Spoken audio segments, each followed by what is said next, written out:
Oke, assalamualaikum warahmatullahi wabarakatuh.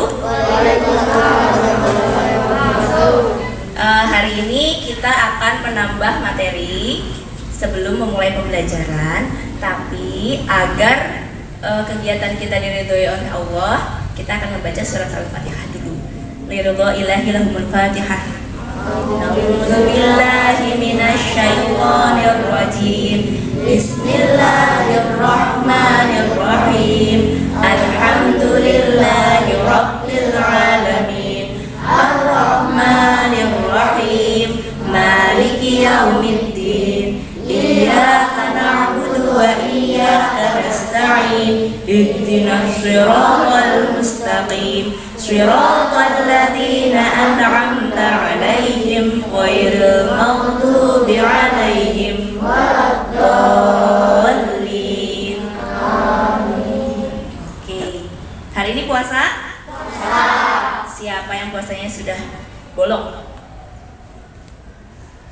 Saya kok. Berarti sampean sudah puasa 10 hari ya? Sudah 10 hari loh puasanya. Top ya, 10 hari. Berarti kurang berapa? 20. Loh, sampean ngitung tuh. Kapan nih Yoyone? Ada yang sudah beli baju baru? Weh, satu sudah beli baju baru.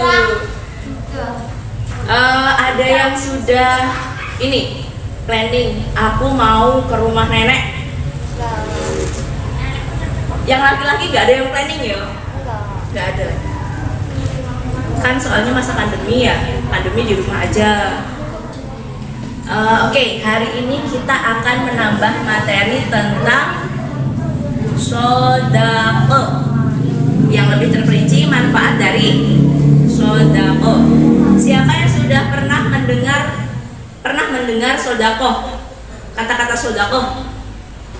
Pernah sama ayahnya diajak jalan-jalan, naik mobil atau naik motor, terus di perempatan ada lampu merah. Pernah? Terus ada yang gini, wah itu sedekahnya Pak, sudah 3 hari tidak makan. Pernah? Pernah. Nah, berarti sudah sering mendengar toh sedekah atau sedekah? Sudah sering? Sering. Nah, sedekah itu apa? Yuk, siapa yang tahu apa sedekah? Iya, betul, memberi sedikit uang kepada yang membutuhkan. Beri tepuk tangan. Ya. Lebih terperincinya, sedekah adalah memberi sesuatu kepada orang lain dengan hati yang ikhlas. Kenapa harus ikhlas? Kenapa? Boleh nggak ini? Aku ngekei wong kuwi, cek wong kuwi apian ambek aku, boleh nggak? Tidak boleh. Kenapa? Karena semua ibadah, sedekah, zakat, sholat, puasa, haji, dan lain sebagainya harus ikhlas atau lillahi ta'ala. Semua ibadah yang tidak lillahi ta'ala tidak akan diterima oleh Allah. Kenapa? Di depan pintu surga itu ada tulisannya, La ilaha illallah. Siapapun yang beramal tanpa la ilaha illallah, tanpa ada Allah di hatinya, atau punya maksud yang lain, aku pengen sugih, aku pengen iki, aku pengen kui, itu tidak akan diterima. Kakinya tidak akan bisa masuk ke surga. Dicuci dulu. Niatnya biyen burung toto, diumbah sek, Dek. Di mana? Iya, betul. Di mana? Di neraka dicuci. Jadi orang masuk neraka bukan karena Allah benci, tapi karena hatinya belum bersih. Oke, Ustazah mau cerita. Nanti ketika seseorang meninggal, ada orang yang meninggal lalu ketika nyawanya dicabut, langsung didatangi oleh malaikat membawa rantai. Rantainya besar sekali. Lalu tangannya dibelenggu. Dibelenggu itu ditaleni pakai rantai. Lalu dia berteriak, Robbi, Tuhan, katanya. Itu tertulis dalam surat Al-Munafiqun ayat 10. Tuhan, tolong kalau saja Engkau menangguhkan umurku, menangguhkan kematianku, menunda sedikit saja, aku akan bersedekah. Dia nangis sampai nangis darah, tapi tidak ada yang mendengar. Yang mendengar cuma Allah, dan bisa juga didengar oleh ayam, hewan-hewan melata, tapi manusia tidak bisa mendengar. Dia teriak sekencang-kencangnya, Tuhan, sebentar lagi kembalikan saya ke dunia. Tapi dijawab sama Allah di surat apa? At-Taubah ayat 35. Ingatlah kalian, ingat ketika hari di mana emas dan perak dipanaskan dengan api neraka jahanam. Api neraka jahanam loh, panas banget. Kemudian dahi, punggung, lambung kalian disetrika dengan itu dari harta-harta yang kalian kumpulkan untuk diri kalian sendiri. Maka rasakanlah. Dijawab seperti itu. Kenapa kok emas dan perak? Karena Rasulullah dulu kan diutusnya untuk orang Quraisy ya. Orang Quraisy itu kalau nyimpan harta itu emas dan perak. Jadi nanti simpanannya semua yang tidak diinfakkan, maksudnya dapat uang tapi tidak disedekahkan dulu, tidak dizakatkan dulu, cuma eman nggak bisa dikene wong, terus tak simpan aja. Bukan aku bisa tuku mobil, aku kan bisa tuku omah. Kok duitku akeh, kok bisa tuku kelambi apik, terus nggak mau sedekah, nggak mau zakat. Itu sama Allah nanti semua dipanaskan lalu dijadikan setrika. Aduk disetrika, celin. Sedekah itu api, sedekah itu diharuskan, zakat itu wajib. Terus habis itu lambungnya juga dipanaskan. Karena apa? Karena di situ letak kerakusan manusia, ya kan? Lek maem kolak, maem sego, maem ayam, maem kabeh dielek, semua ditelan. Itu adalah lambung, lambang dari hawa nafsu manusia. Lalu punggung, punggung kan biasa buat menyunggi ya, jadi menyunggi beban. Sampai sebegitunya. Lek gak percaya, nanti lihat sendiri. Ada yang mau lihat duluan? Ada yang mau lihat duluan? Mati dulu lek mau lihat. Ya. Nah, sampai mana tadi? Sampai dijawab oleh Allah. Kenapa sih orang yang meninggal itu minta ditangguhkan untuk bersedekah? Kenapa nggak bilang, ya Tuhan aku mau sholat dulu, ya Tuhan aku mau haji dulu, atau ya Tuhan aku mau berbakti dulu? Kenapa? Kenapa kok sedekah? Karena sedekah sangat penting sekali. Sedekah sedikit atau banyak, semuanya dinilai oleh Allah asal apa? Asal ikhlas. Syaratnya apa tadi? Lillahi ta'ala. Apa syaratnya? Lillahi ta'ala. Dalam surat Al-Baqarah ayat 261, nanti dibuka ya. Siapa yang sudah Al-Quran? Oh banyak, alhamdulillah. Jadi nanti bisa dibuka. Dalam Al-Baqarah ayat 261 disebutkan bahwa satu butir sedekah itu akan dilipat gandakan menjadi 7, lalu dilipat lagi menjadi 100, lalu dilipat lagi menjadi 700. Jadi berapa itu lipatannya? Wakeh ya, ya kan? Nah, tapi boleh nggak gini? Aku tak sedekah 1000. Aku tak sedekah 1000. Engkau ambil Allah dilipat maneh jadi 7.000, dilipat lagi jadi 700.000.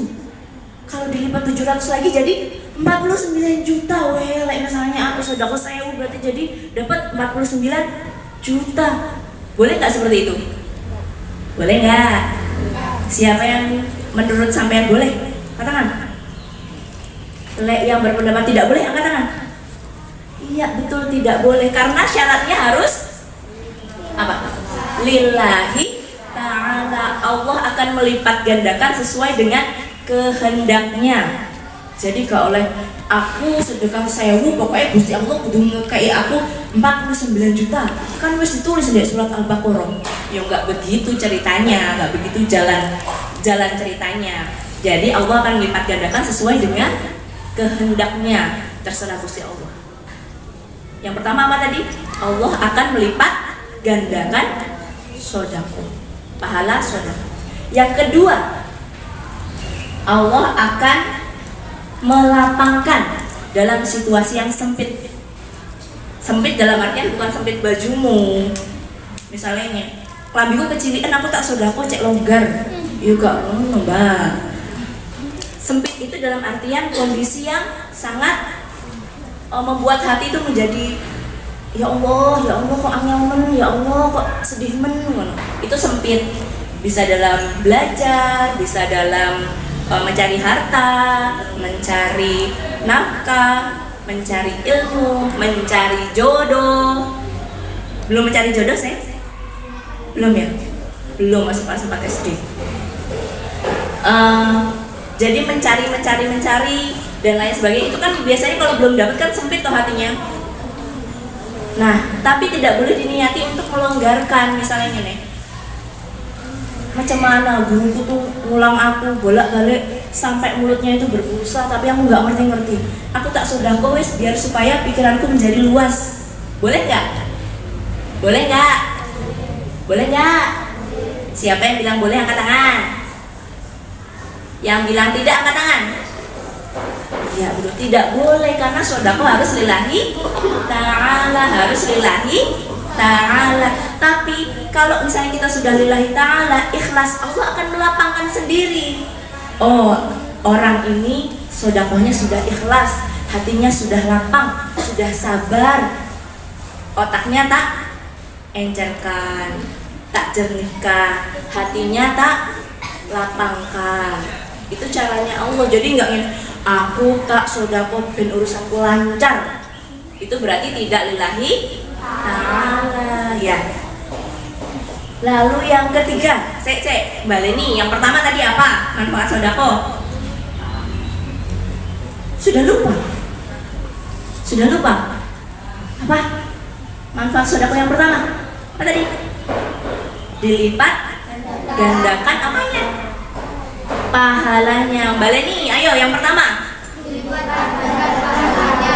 Syaratnya lillahi ta'ala. Yang kedua, dilapangkan segala kesempitannya, asalkan apa? Lillahi ta'ala. Bale ini mana? Kok Mbak? Engkau lali. Yang pertama apa? Dilipat pahalanya, asalkan ya. Yang kedua apa? Dilapangkan kesempitannya, asalkan lillahi ta'ala. Yang ketiga, dalam sebuah hadis yang diriwayatkan oleh Bukhari Muslim, Rasulullah bilang, jauhkanlah dirimu dari api neraka meskipun hanya dengan sebutir apa? Sebutir kurma. Nah, jadi Allah menghentikan bahwa sedekah bisa menjauhkan kita dari apa? Dari api neraka. Tapi boleh nggak gini? Aku tak sedekah gak cedek-cedek rokok. Boleh nggak? Boleh nggak? Ya, kenapa? Karena syaratnya harus lillahi ta'ala. Baleni peng telu. Baleni yang ketiga, diulang lagi yang tiga tadi. Yang pertama, manfaat sedekah. Iya, sip. Yang kedua, iya, pintar. Yang ketiga, dijauhkan dari api neraka. Untuk mendapatkan tiga itu syaratnya apa? Lillahi ta'ala. Pintar, tepuk tangan untuk kalian semua. Anak kelas 4 ngeten. Soalnya 3 sekali sebut langsung ingat.